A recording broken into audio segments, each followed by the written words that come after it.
नमस्कार, आप देख रहे हैं प्रदेश का सबसे भरोसेमंद news channel India news Uttar Pradesh Uttarakhand और मैं हूं आपके साथ स्वाति शुक्ला कुमार। तो बड़ी बहस में आज चर्चा बीजेपी के MY को लेकर। MY क्या है? मुस्लिम यादव। दरअसल मध्य प्रदेश में बीजेपी ने मुख्यमंत्री के लिए जिस नाम का ऐलान किया है वो अकल्पनीय था। मोहन यादव को बीजेपी ने मुख्यमंत्री बनाकर लोकसभा चुनाव से पहले ही मास्टर स्ट्रोक चल दिया है। वो क्यों हम ये बता रहे हैं आपको? दरअसल यूपी के लिए मोहन यादव इसलिए भी ज्यादा महत्व रखते हैं क्योंकि सुल्तानपुर जिले में उनका ससुराल है जहां से वो आते हैं। और इसके अलावा देखिए, पिछले लोकसभा चुनाव में वो गोंडा के प्रभारी रहे थे। मोहन यादव के सहारे पीएम मोदी अखिलेश यादव के परिवारवाद की राजनीति पर निशाना साधेंगे। साथ ही उत्तर प्रदेश 52% वोटर्स जो है वो ओबीसी वर्ग से हैं। 20% यादवों का वोट बैंक है। अब आपको बताएंगे कि यादव सिर्फ सपा में नहीं बल्कि बीजेपी में भी टॉप पदों पर आ सकते हैं। बड़ी बात यह है कि प्रदेश की पूरी सियासत जो है वो ओबीसी वोट बैंक के इर्द गिर्द घूमती है। अनुमानित आंकड़े के हिसाब से यूपी में ओबीसी वोट बैंक करीब 52% है। इनमें सबसे ज्यादा 20% हिस्सा यादव वोट बैंक का है और इस ओबीसी समाज में 79 जातियां हैं। यादवों के बाद अब दूसरे नंबर पर कुर्मी समुदाय है और CSDS के आंकड़ों के मुताबिक राज्य की आबादी में यादवों की हिस्सेदारी 11% है, जो सपा का परंपरागत वोटर माना जाता है। गैर यादव में ओबीसी जातियों में सबसे ज्यादा कुर्मी पटेल 10% ये हैं। वहीं कुशवाहा, मौर्य, शाक्य 6% है। लोध जो है वो 4% है और गडरिया पाल वो है 3%। कुम्हार, प्रजापति और चौहान वोटर्स 3% है। इसके साथ ही राजभर वोटर्स 2% है और गुर्जर वोटर 2% है। कुल मिलाकर मोहन यादव को मध्य प्रदेश का मुख्यमंत्री बनाकर बीजेपी सपा को मुस्लिम वोटर्स तक सीमित करने की रणनीति बना रही है। राजधानी लखनऊ के लोगों का क्या कुछ कहना है इस पर हम सुनवाएंगे आपको, लेकिन देखिए क्या रणनीति बीजेपी की सामने नजर आ रही है ये साफ तौर पर नजर आता है क्योंकि कल जैसे ही मध्य प्रदेश में मोहन यादव के नाम का ऐलान हुआ, सियासी हलचल तेज हो गई, सोशल मीडिया में खबर फैल गई और इसके बाद मोहन यादव वो सोशल मीडिया प्लेटफॉर्म पर इंडिया में टॉप 3 नंबर पर ट्रेंड कर रहे थे। अब तमाम वोटर्स का, तमाम जनता का क्या कुछ कहना है ये भी आप सुनिए। मोहन यादव को बीजेपी ने सीएम बनाया है, इसका क्या कुछ असर उत्तर प्रदेश की राजनीति में होगा? समाजवादी पार्टी के राष्ट्रीय अध्यक्ष अखिलेश यादव हैं, पूर्व मुख्यमंत्री रहे हैं और सबसे बड़ी बात यह है कि उत्तर प्रदेश में बड़ी पार्टी के तौर पर भी सामने कुछ लोग हमारे साथ मौजूद, उनसे भी बात करेंगे कि कैसे देखते हैं वो इस पूरे घटनाक्रम को, जिस तरीके से मध्य प्रदेश में ये पूरा बदलाव हुआ। मोहन यादव को सीएम बनाया गया, क्या लगता है उससे यूपी में कुछ असर पड़ेगा? देखिए, हर स्टेट के चुनाव का समीकरण अलग अलग होता है। मध्य प्रदेश का अलग है, उत्तर प्रदेश का अलग है, बिहार का अलग है। भाजपा को क्या लग रही है कि बैकवर्ड चेहरा यादव लाके हम उत्तर प्रदेश में कुछ कर सकते हैं या बिहार में कुछ कर सकते हैं? मुझे नहीं लगता है, चूंकि देखो हर स्टेट का एक समीकरण होता है। यहाँ का चुनावी समीकरण अलग है, मध्य प्रदेश का अलग है और बिहार का अलग है। तो ऐसा कुछ लगता नहीं कि भाजपा कुछ यहाँ कर सकती है। लगता है कुछ ऐसा बदलाव होगा, कुछ उसका कुछ असर देखने को मिलेगा? देखिए, बिहार में आरजेडी से यादव वर्ग अलग नहीं हो सकता और यूपी में समाजवादी पार्टी से यादव वर्ग अलग नहीं हो सकता। वो बात दूसरी है कि 70-80% यादव वर्ग हमेशा समाजवादी पार्टी के साथ रहा है, आरजेडी के साथ 70% बिहार में रहा है, तो उनके आने से कोई बदलाव होने वाला नहीं है। मूल बूट वोट जो है अति पिछड़े वर्ग का, जो इतना बड़ा वोट बैंक है पूरे प्रदेश में, पूरे देश में, वो हमेशा से भारतीय जनता पार्टी को देता चला है और जो फर्क पड़ेगा वो अति पिछड़े वर्ग के समूह के वोट बैंक से पड़ सकता है। क्या लगता है आपको? नहीं, देखिए, सबसे बड़ी बात ये बताएं, आज ये जो मुख्यमंत्री बनाया है मोहन यादव जी को, उत्तर प्रदेश में आरजेडी हो चाहे समाजवादी पार्टी हो, बहुत से ऐसे नए चेहरे हैं जो सोचते हैं कि भारतीय जनता पार्टी हमारा हित नहीं चाहती थी, मगर आज भारतीय जनता पार्टी ने मुख्यमंत्री बनाकर उन नए चेहरों में एक संदेश देने का काम किया है कि एक आम कार्यकर्ता भी यादव समाज का हो या अति पिछड़े समाज का हो, वो मुख्यमंत्री के पद तक पहुंच सकता है। तो ये संदेश, नया संदेश देने का काम किया है। इसमें नए चेहरे जो है, जो अपने आप को असहज महसूस कर रहे थे दूसरी पार्टियों में, तो कहीं ना कहीं उनका रुझान बढ़ने का काम होगा। लगता है कहीं ना कहीं इसको फायदा भी होगा? बिल्कुल, नए चेहरे जो है इस तरीके से निकलने का काम करेंगे तो जरूर फायदा होने का काम होगा। तो फायदा होगा तो किसी को नुकसान भी होगा?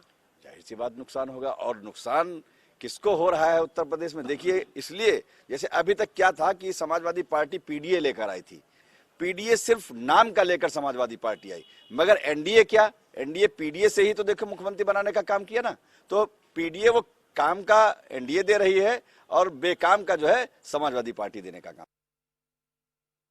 तो देखिए, अलग अलग प्रतिक्रियाओं का दौर जारी है और जैसे ही कल मुख्यमंत्री के नाम की घोषणा हुई, मध्य प्रदेश में सियासी गलियारों में हलचल मच गई और सबसे ज्यादा उत्तर प्रदेश में हलचल मच गई और इसी पर हम चर्चा करेंगे। हमारे साथ तमाम मेहमान मौजूद हैं, उनसे आपको तारुफ करा देती हूं। आलोक वर्मा जी हमारे साथ बीजेपी प्रवक्ता जुड़ गए हैं, जिया मंजरी जी हमारे साथ राजनीतिक विश्लेषक जुड़ गई हैं, पंकज रस्तोगी जी हमारे साथ वरिष्ठ पत्रकार जुड़ गए हैं, दिलीप यशवर्धन जी राजनीतिक विश्लेषक जुड़ गए हैं।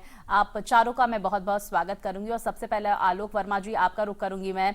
ये स्ट्रैटेजी बेहद महत्वपूर्ण आपने स्ट्रैटेजी खेली है, उत्तर प्रदेश और बिहार को भी साधने की कोशिश मध्य प्रदेश के मुख्यमंत्री को मोहन यादव को बनाकर।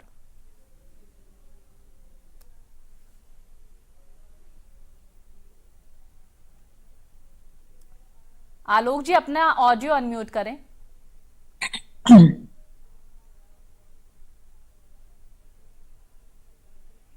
आलोक जी आपकी आवाज हम तक नहीं पहुंच पा रही है। चलिए आलोक जी से हम संपर्क करेंगे, कुछ तकनीकी खामियां हैं उसको दूर करते हैं आलोक जी। लेकिन मैं समझने की कोशिश करूंगी जिया मंजरी जी आपसे। देखिए मध्य प्रदेश में जो वोट बैंक जो है एक बड़ा वोट बैंक था और तमाम चेहरों पर मंथन हो रहा था। आलोक जी जिया जी से हम बातचीत कर लेते हैं, कुछ तकनीकी खामी आ रही है उसको पहले सही करा लेते हैं। आलोक जी, जिया जी देखिए मैं आपसे आपके पास आना चाहूंगी और देखिए मध्य प्रदेश में जैसे ही मोहन यादव के नाम का ऐलान हुआ, उत्तर प्रदेश और बिहार में हलचल तेज हो गई क्योंकि एक बड़ा वोट बैंक मुस्लिम यादव समीकरण जो उत्तर प्रदेश में लगातार समाजवादी पार्टी जिस पर फोकस रहती है और अब मुस्लिम तक ही सीमित रह गया, यादव को साधने की कोशिश अब मोहन यादव के नाम के ऐलान के बाद जो है बीजेपी ने कर ली है। क्या कहेंगे इस पर? जी बिल्कुल, देखिए इसके अंदर ये समीकरण तो बिल्कुल फिट बैठ ही रहा है, आप सभी देख रहे हैं। दूसरी बात ये भी है कि एक जो यंग कार्यकर्ता थे, जैसे आप देखिए विद्यार्थी परिषद से नए मुख्यमंत्री आते हैं तो विद्यार्थी परिषद के भी युवाओं को एक ऊर्जा मिलेगी। वो एक 24 के इलेक्शन में बहुत बड़ा एक कह दीजिए सपोर्टिंग हैंड होंगे बीजेपी का जो काम करेंगे। और कहीं ना कहीं एक नकारात्मकता आ रही थी कि हम सिर्फ पार्टी के लिए काम करते हैं जब तक कॉलेज में रहते हैं और उसके बाद हम निकल जाते हैं और उसके बाद हमें कोई चेक नहीं करता, कोई चेक बैक नहीं करता, नोबडी चेक्स अस, हमारे लिए ध्यान नहीं रखा जाता। तो उसके लिए एक बहुत बड़ा मैसेज गया है कि आप अपने सतत प्रयास से काम करते रहें जहां पे भी हैं, किंतु आपका ध्यान रखा जाएगा। जी बिल्कुल, देखिए ध्यान रखा जाएगा और बड़ा वोट बैंक जो है एक तो देखिए छात्र बिल्कुल देखिए अभी अखिलेश यादव जी मध्य प्रदेश इलेक्शन में आए थे और यहाँ कैंपेनिंग करने के लिए भी आए थे। तो ये भी देखा जा रहा था कि कहीं ना कहीं सपा जो यादव समीकरण है उसको बिगाड़ने का प्रयास कर सकती है आने वाले और भी स्टेट्स में इलेक्शंस में। तो इसलिए ये चेहरा जो नया चेहरा आया है मोहन यादव जी का, ये बहुत ही महत्वपूर्ण निर्णय लिया गया है कि उस समीकरण को वहीं पे रोक दिया जाए जो सपा बनाने का प्रयास कर रही है। बिल्कुल पंकज जी, देखिए इसको लेकर लगातार अखिलेश यादव भी तमाम मंचों से कह चुके हैं कि देखिए जब बीजेपी की सरकार आती है यादवों की अनदेखी होती है, लेकिन मुख्यमंत्री मध्य प्रदेश में यादव बना दिया गया है। अब समीकरण बदलेंगे उत्तर प्रदेश के और साथ ही साथ बिहार के भी। और उत्तर प्रदेश की अगर बात की जाए तो देखिए सुल्तानपुर के दामाद हैं मोहन यादव, तो एक बड़ा वोट बैंक जो सपा के साथ रहा है। क्या आपको लगता है कि ये फैसला लेकर, ये निर्णय लेकर मध्य प्रदेश में मोहन यादव को कमान देकर प्रदेश की अब समीकरण बदलेंगे उत्तर प्रदेश के भी?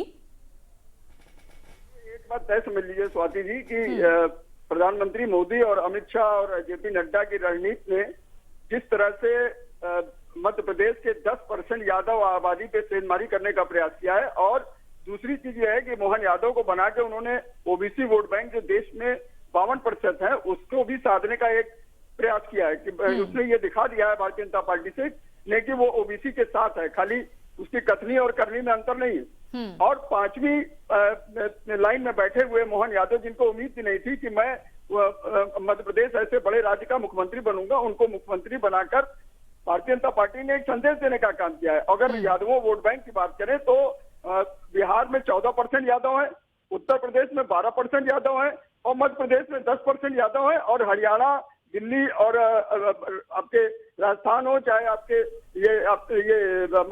आपके महाराष्ट्र हो, बहुत जगह मतलब यादवों की आबादी बहुत ज्यादा, उनको साधने के लिए एक जैसे ये होता था कि यादवों के रहनुमा सिर्फ अखिलेश यादव और लालू यादव है यही माना जाता था, उस पे एक सेंधमारी करने का प्रयास, एक मास्टर स्ट्रोक खेलने का काम अगर किया तो वो प्रधानमंत्री मोदी ने किया है और इसके सार्थक परिणाम सामने आएंगे, ये निश्चित मान के चलिए, इससे इनकार नहीं किया जा सकता। यादव वर्ग भी अब ये सोचने से मजबूर होगा कि भारतीय जनता पार्टी उनकी भी सुध लेती है, ऐसा नहीं है। जबकि भारतीय जनता पार्टी तो सभी वर्गों का साथ लेती है, मुस्लिम लोग उनको वोट बैंक नहीं देते हैं, वोट नहीं करते हैं, उसके बावजूद समस्त योजनाओं में उनको भागीदारी होती है। ये तो भारतीय जनता पार्टी का एक अपना व्यक्तित्व है, वो सबका साथ सबका विकास की रणनीति पे चलती है।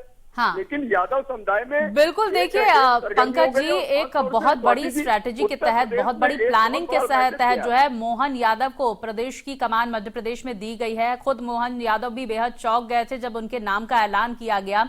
फिलहाल हम पंकज जी रुक कर लेते हैं, दिलीप जी भी हमारे साथ जुड़े हुए हैं। दिलीप जी, मैं आपके पास आना चाहूंगी, और ये कहा जा रहा है कि ये जो मास्टर स्ट्रोक चला गया है बीजेपी की तरफ से, एक बड़ा चक्रव्यूह और सेंधमारी करने की कोशिश समाजवादी पार्टी के बड़े वोट बैंक पर। तो आती जी, एक पुराना गाना है, सबने सुना होगा कि भंवरे ने खिलाया फूल, फूल को ले गया राजकुमार। तो ये गाना इस समय अखिलेश यादव जी के ऊपर बिल्कुल ठीक बैठ रहा है कि उन्होंने बड़े सहेज करके यादव समुदाय को खड़ा किया था, और उनका ये मानना था कि यादव समुदाय हमेशा उनके साथ रहता है, और इस समुदाय को एक प्रिविलेज भी समाजवादी पार्टी की तरफ से दी गई थी, इसमें भी कोई दो राय नहीं है। आप पॉलिटिकल एंगल से अगर आप ये कयास लगाते हैं कि ये यादव समुदाय में बहुत बड़ा सेंधमारी की है भाजपा ने, तो आप कह सकते हैं कि हाँ ये ठीक है। लेकिन ऐसा जरूरी नहीं है कि एक व्यक्ति को प्राथमिकता देकर के आप पूरे समुदाय को अपनी तरफ खींच लेंगे। हाँ। क्योंकि सवाल ये भी खड़ा होगा, जो काउंटर आएगा समाजवादी पार्टी की तरफ से, कि क्या एक व्यक्ति को एक प्रदेश का मुख्यमंत्री बना देने से देश के यादव समुदाय का भला वो व्यक्ति कर पाएगा, या ये पार्टी कर पाएगी, या जो पार्टी में और भी अहम पद थे वहां पर कितने यादव बैठे हैं। और प्लस इसमें पॉलिटिकली रूप से एक अच्छा प्रहार समाजवादी की पार्टी के ऊपर किया जरूर है भाजपा ने, क्योंकि जो पीडीए का फॉर्मूला चल रहा था, जो जातिगत समीकरण बैठ रहे थे, जो जातिगत सर्वे बिहार में नीतीश कुमार ने कराया, जिसको लेकर के 5 राज्यों में काफी इनकैश कराने की कोशिश करी गई, लेकिन वो कोई फॉर्मूला चला नहीं। लेकिन 2024 के मद्देनजर भाजपा का ये स्ट्रोक अनडाउटली समाजवादी पार्टी के लिए, बिहार में नीतीश कुमार के लिए एक चिंता का विषय जरूर बन गया है। क्योंकि जो पीडीए का फॉर्मूला लेकर के चल रहे थे, इनको लग रहा था कि जो हिंदुत्व की राजनीति है उस पर हम इस तरीके से प्रहार कर पाएंगे, और जातिगत सम्मेलन, जातिगत सर्वे को लेकर के हम इस एजेंडे को प्रमुखता से उठा के ले जा पाएंगे। तो वो खैर उसकी स्ट्रेंथ कितनी है इन 5 राज्यों के चुनाव में भी पता चल गया, और लोकसभा के लिए एक इंडिकेशन मिल गया कि आपका ये जो फॉर्मूला है वो बहुत काम करने वाला नहीं है। बिल्कुल, स्ट्रैटेजी में बदलाव की कहीं ना कहीं जरूरत है दिलीप जी। और इसी से मिलता जुलता सवाल जैसा कि जिक्र दिलीप जी ने किया, जिया जी मैं आपसे करना चाहूंगी। देखिए क्योंकि हम लोगों की प्रतिक्रियाएं भी सुन रहे थे, उनका ये कहना है कि देखिए मध्य प्रदेश के समीकरण अलग है, उत्तर प्रदेश और बिहार की जब बात आती है तो वोटर्स जो है वो बदल जाते हैं, और वहां के वोटर्स और यहाँ के वोटर्स में डिफरेंस है, और यही वजह है कि लोकसभा में कुछ खास जो है इसका नुकसान समाजवादी पार्टी को नहीं होगा। जी देखिए, ऐसा है कि बिहार की यदि हम बात करें तो लालू यादव जी के बारे में बात हो रही थी। लालू यादव जी के जो अभी उत्तराधिकारी हैं दोनों, वो इतने स्ट्रॉन्ग पेस नहीं है यादवों के लिए, उनसे बहुत एक्सपेक्टेशंस नहीं है लोगों को, क्योंकि जिस प्रकार की भी बातें या जिस प्रकार की भी बयानबाजी वो करते हैं, वो कोई बहुत परिपक्व बयानबाजी नहीं आती। तो इसके लिए जो नए जो चेहरे लाए हैं, मोहन यादव जी का आया है चेहरा, तो ये बहुत ही स्ट्रॉन्ग फेस है, बहुत ही एक्सपीरियंस्ड है अपनी फील्ड में। और यादवों के लिए ऑफ कोर्स देखिए, अभी कृष्ण जन्मभूमि की भी बात चल रही है, तो आप इसका भी एक एंगल लेकर के चल सकते हैं कहीं ना कहीं। तो हमेशा भाजपा ने एक धर्म की राजनीति करी है, विकास की तो नाम भी लेते हैं, लेकिन साथ में धर्म की राजनीति करी है। अब इस एंगल को भी अगर हम लेकर के चले तो राम मंदिर तो बन गया, क्या अब कृष्ण जन्मभूमि की बारी है, ये भी एक विचार हो सकता है। और इसी के लिए ये समीकरण बिठाए जा रहे हैं कि किस प्रकार से यादवों को अपनी तरफ लाया जाए, किस प्रकार से यादव को एकजुट किया जाए। और कभी भी देखिए, सपा से जो हमेशा एक मैसेज गया है वो मुस्लिम प्रो ज्यादा गया है। यादव प्रो तो है पार्टी, लेकिन मुस्लिमों के लिए अधिक प्रोएक्टिवली उन्होंने हमेशा मैसेजेस दिए हैं, काम किए हैं। तो कहीं ना कहीं अब बदलाव चाह रहा है शायद यादव समाज कि जहां पे रह करके उनका कोई विकास नहीं हो रहा हो, जहां पे रह करके उनको कुछ भविष्य नहीं दिख रहा हो, तो वो भी अब परिवर्तन की राजनीति का हो सकता है हिस्सा बनना चाह रहे हो। पंकज जी, आप भी क्या इस बात से सहमत हैं जिया जी की बात से? और मैं एक और सवाल करना चाहूंगी कि देखिए, मध्य प्रदेश में बात हो, छत्तीसगढ़ में बात हो, आज देखिए राजस्थान में मुख्यमंत्री का ऐलान हो जाएगा, छत्तीसगढ़ में विष्णुदेव साय, उसके बाद मध्य प्रदेश में मोहन यादव, ये ऐसे नाम हैं जिन पर ज्यादा चर्चा नहीं हो रही थी कि भाई इन्हें मुख्यमंत्री बनाया जाएगा, और अचानक से बीजेपी सरप्राइजिंगली इन नामों का मुख्यमंत्री पद के लिए ऐलान कर देती है। इससे क्या मैसेज जाएगा लोकसभा चुनाव के लिए कि ये एक आम जो कार्यकर्ता है, एक आम जो नेता है, उन पर भी फोकस है बीजेपी का? आपको क्या लगता है ऐसा? बिल्कुल, देखिए, एक निश्चित मान के चलिए, बीजेपी सभी वर्गों को लेके चलती है। अभी देखिए, आदिवासी समुदाय की बात करें तो उन्होंने आदिवासी समुदाय की राष्ट्रपति बनाया और आदिवासी महिला को राष्ट्रपति बनाया, बना के एक बहुत बड़ा मैसेज देने का काम किया। और उसके बाद जो है आदिवासी समुदाय का छत्तीसगढ़ में मुख्यमंत्री बनाया। तो ये भी बीजेपी इस तरह के हर वर्ग के जो आम कार्यकर्ता है उसको आगे लाने का प्रयास करती है और पूरा प्रयास रहता है उसका। उसी कड़ी में उसने मोहन यादव को बनाया, जो उच्च शिक्षा मंत्री थे, डॉक्टरेट है, और उत्तर प्रदेश में उनकी ससुराल है सुल्तानपुर में। हाँ। वो भी उत्तर प्रदेश से भी कहीं न कहीं बिलोंग करते हैं। और दूसरी बात ये समझ लीजिए कि यादव समुदाय को बहुत ज्यादा, अखिलेश यादव हो चाहे मुलायम सिंह यादव हो, उन्होंने यादव समुदाय भले उनके साथ खड़ा दिखाई देता है, लेकिन बहुत ज्यादा उनके साथ में बहुत कार्य करने का काम नहीं किया। और ये आपने, और निश्चित रूप से मान के चलिए, अगर आजमगढ़ की बात करें, आजमगढ़ से सांसद रहे, आजमगढ़ में 10 पिछले विधानसभा 2017 के विधानसभा चुनाव में 10 विधानसभा सीटें हैं, वो सब की सभी आपके समाजवादी पार्टी की झोली में गई। 2022 के विधानसभा चुनाव में भी गई। लेकिन उस हिसाब से देखिए तो वहां जिस हिसाब से समुचित विकास होना चाहिए था, उस चाहे अखिलेश यादव की सरकार में चाहे माननीय मुलायम सिंह यादव की सरकार में, उतना समुचित विकास आजमगढ़ जनपद में नहीं हो सका। चलिए पंकज जी, दिलीप जी से, क्योंकि मेरे पास वक्त की कमी है, पंकज जी दिलीप जी से भी इस पर शॉर्ट कमेंट ले लेते हैं। दिलीप जी, जैसे पंकज जी ने जिक्र किया कि भाई देखिए बदलाव चाहती है जनता, अब अखिलेश यादव वो बदलाव नहीं दे पा रहे और अब यही वजह है कि ऑप्शन जो है बीजेपी में तलाश करेंगे वो यादव वोटर्स। क्या ऐसा होने वाला है उत्तर प्रदेश में?